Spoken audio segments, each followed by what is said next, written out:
उड़ने की आशा में अब आएगा ऐसा तूफान जो न केवल घर परिवार बल्कि आत्मा तक को झकझोर देगा। रेणुका की किस्मत वाकई रातों रात बदल जाती है, लेकिन ये बदलाव सिर्फ नाम और शोहरत का नहीं था, बल्कि यह उसके भीतर छिपे अहंकार और बर्बादी के बीच को पनपाने का निमंत्रण बन चुका था।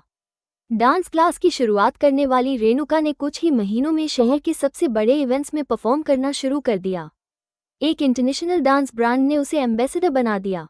घर के बाहर बड़ी बड़ी गाड़ियां, अंदर सेलिब्रिटीज की आवाजाही और मीडिया की नजरें, लेकिन इन सब के पीछे एक औरत धीरे धीरे इंसान से राक्षस में बदल रही थी। सायली के लिए उसके दिल में अब कोई सम्मान नहीं बचा था। वो उसे ताने देती, जिसे फूलों से खेलने की आदत है, वो मंच पर क्या खाक नाचेगी। रेणुका अपनी डांस क्लास के सामने ही सायली की दुकान बंद करवाने की साजिश रचती है।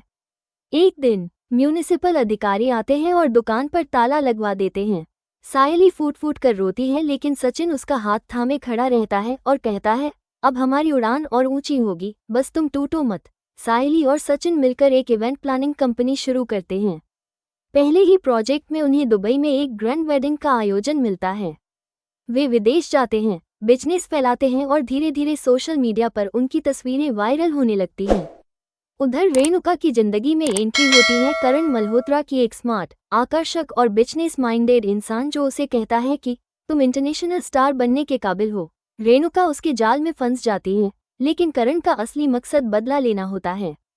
सालों पहले रेणुका ने करण पर झूठे शोषण के आरोप लगाकर उसका करियर खत्म कर दिया था। अब करण धीरे धीरे रेणुका की जिंदगी में जहर घोलता है, फर्जी कॉन्ट्रैक्ट्स, अकाउंट्स हैक और धीरे धीरे उसका पूरा बैंक बैलेंस खत्म हो जाता है। फिर एक दिन शहर के सबसे बड़े लाइव शो के दौरान स्क्रीन पर एक वीडियो चलता है जिसमें रेणुका अपने ही परिवार और सायली के खिलाफ अपमानजनक बातें करती दिखाई देती है।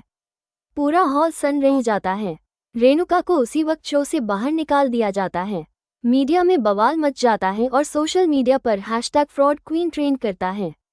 उसकी डांस अकादमी के पार्टनर भी उसका साथ छोड़ देते हैं और इनकम टैक्स का छापा पड़ता है। लेकिन कहानी यही खत्म नहीं होती। करण एक प्रेस कॉन्फ्रेंस करता है और बताता है कि रेणुका ने न केवल उसके बल्कि कई लड़कों के करियर बर्बाद किए हैं। और भी लोग आगे आते हैं, रेणुका पर केस दर्ज होते हैं। इस बीच सायली की जिंदगी में एक और बड़ा मोड़ आता है।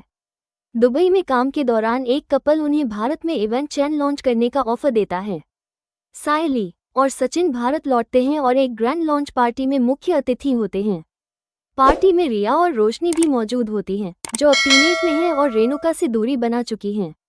वे अब सायली को मम्मा कहने लगी हैं क्योंकि वही उनके साथ खड़ी रही। पार्टी के बीच रेणुका नशे में धुत होकर आ जाती है और चिल्लाती है, तुम सबने मुझे छोड़ दिया, तुम सब मुझे गिरते हुए देखना चाहते थे। तब सायली माइक उठाकर जवाब देती है, हमने नहीं छोड़ा रेणुका, तुमने खुद को खो दिया था, हम तो बस बच गए अपने सपनों के साथ। सबसे बड़ा झटका तब लगता है जब सचिन बताता है कि कोर्ट के आदेश के अनुसार अब घर की कानूनी कस्टडी सायली के पास है और रेणुका को वहां से निकाला जाएगा। आखिरी सीन में रेणुका रेलवे स्टेशन पर अकेली बैठी होती है, बाल बिखरे हुए, हाथ में एक अखबार जिसमें सायली का इंटरव्यू छपा है। उसमें लिखा होता है, जो उड़ने की हिम्मत करता है वो खुद को भी पा लेता है। अब सवाल ये है, क्या रेणुका कभी लौट पाएगी? क्या उसका रिडेम्पशन संभव है? क्या करण की बदले की आग अब बुझेगी या वो और साजिशें रचेगा? और क्या सायली की कामयाबी अब भी सिर्फ एक शुरुआत है?